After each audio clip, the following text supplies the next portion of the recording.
Ζέμρες. Μοσχαρίσιο ταρτάρ με μπριός ψωμάκι.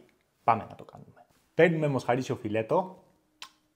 Κόβουμε το φιλέτο σε μικρά κομμάτια. Έπειτα το κόβουμε σε λωρίδες. Και στη συνέχεια σε πολύ μικρά κυβάκια. Παίρνουμε μουστάρδα διζόν. Τα ρίχνουμε σε ένα μπολ μαζί με κέτσαπ, αλάτι, πιπέρι. Worcestershire sauce. Τώρα πες μου, μπορείς να πεις αυτή τη λέξη. Και λίγο ταμπάσκο. Ανακατεύουμε καλά. Ρίχνουμε μέσα το φιλέτο. Στο πάγκο εργασίας θα ψιλοκόψουμε σε κυβάκια λίγο κόκκινο κρεμμύδι, ένα αγκουράκι τουρσί, κάπαρι και λίγο μαϊντανό. Ρίχνουμε μέσα το κρεμμύδι, το μαϊντανό, το αγκουράκι και την κάπαρι.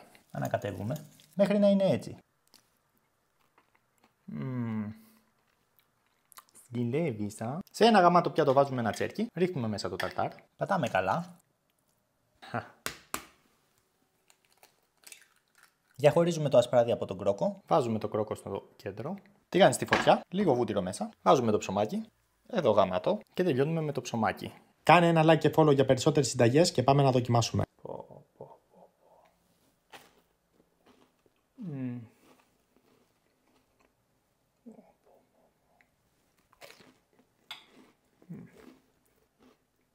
Ξαναζηλεύεις,